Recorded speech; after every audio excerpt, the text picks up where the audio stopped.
زي هند؟ اعتدى وبس، دول اتحروا خالص يا حنفي. كلام ايه اللي بتقوليه ده؟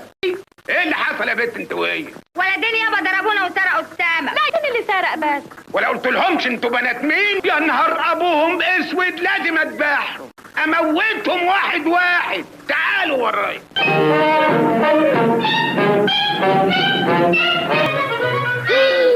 يا خبر اسود، اهو جالك الموت يا سارق السمك. ده انت وهو يا واد تعتدوا على بنات يا واد انت وهو. ازاي يا جدع انت وهو تسرقوا السمك من بناتي يا جدع انت وهو يا جدع؟ الجدع يا اختي انا ملياش دعوه.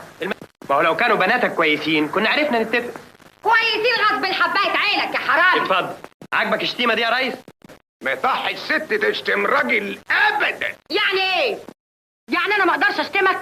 وحياة شرف ابوكي لو فتحت بقك بكلمة لقطم رقبتي. ايوه تعد لي كده. انت عارفة ان كلمتي مش ممكن تنزل الارض ابدا. حنفي بقى سيادتك شيخ الصيادين هنا.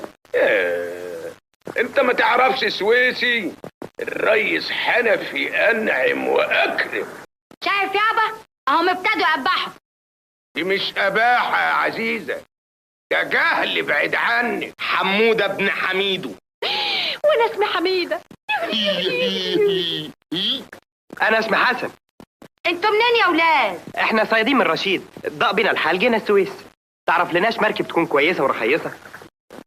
بس نورماندي دي تمنها 100 جنيه. ما انت برضه هتكرمنا يا ريس حنفي. عينيا الاتنين. لكن انا سمعت ان نورماندي دي غرقت في الحرب يا ريس.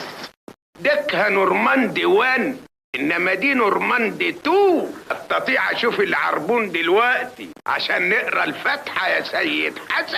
ادي 10 جنيه عربون. ها هات ايه يا وليه ما تعقلي. انت هتجيبهم ولا لا؟ قلت لا. لا حنفي مفيش حنفي ابدا. حنفي خلاص هتنزل المره دي، انما اعملي حسابك المره الجايه مش ممكن تنزل ابدا.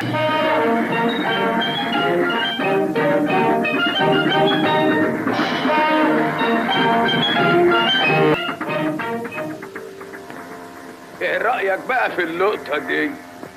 انت متاكد يا ريس ان المركب دي بتمشي في البحر؟ تمشي في البحر وفي البر وعلى الحيط كمان.